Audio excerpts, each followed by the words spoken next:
চিন্তা করে দেখেছি? আমার ফ্যামিলি নিয়ে আমি ঢাকায় অবস্থান করি, কিন্তু আমাকে মানবতার জীবনযাপন করতে হয়।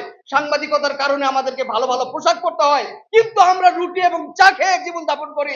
এই বিষয়গুলো সবাই জানা সত্ত্বেও আমাদের কোনো বিষয়ে কোনো পদক্ষেপ কেউ নেন না।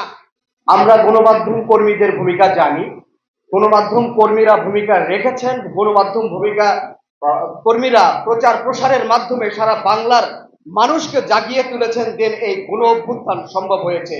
কিন্তু আমার প্রশ্ন হচ্ছে, গণ অভ্যুত্থানে দেশ দ্বিতীয়বারের জন্য স্বাধীন হলো, কিন্তু এই গণমাধ্যম কর্মীরা আজকে কোন পর্যায়ে আছে, কি অবস্থায় আছে? আমরা কি নেতৃবৃন্দ যারা রাজনীতি করি তারা দেখার চেষ্টা করেছি? ইসলামিক টেলিভিশনে আমি চাকরি করি শেষ অবধি পর্যন্ত।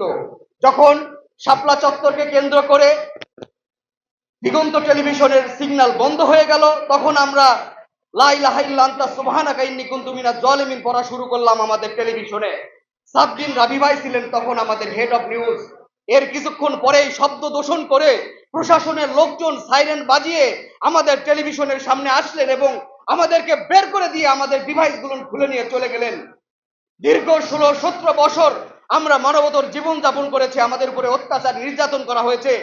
স্বৈরাচার আওয়ামী সরকার থাকাকালীন সময়ে তাদের প্রত্যেকটি সেক্টরে তাদের নিজেদের লোকদেরকে বসিয়েছিলেন, কিন্তু আমাদের গণ অভ্যুত্থানের পরে তাদেরকে সরিয়ে আমরা যারা নির্যাতিত নিপীড়িত অসহায় সাংবাদিক, আমাদের কি কোনো জায়গা দেওয়া হয়েছে?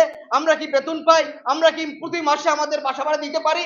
আমরা সাংবাদিকদের দুঃখ দুর্দশা শুনবো, কিন্তু সেই অনুযায়ী কোনো ব্যবস্থা নেব না। সাংবাদিকরা যদি ভালো না থাকে এই দেশে ভালো সংবাদ আসবে না।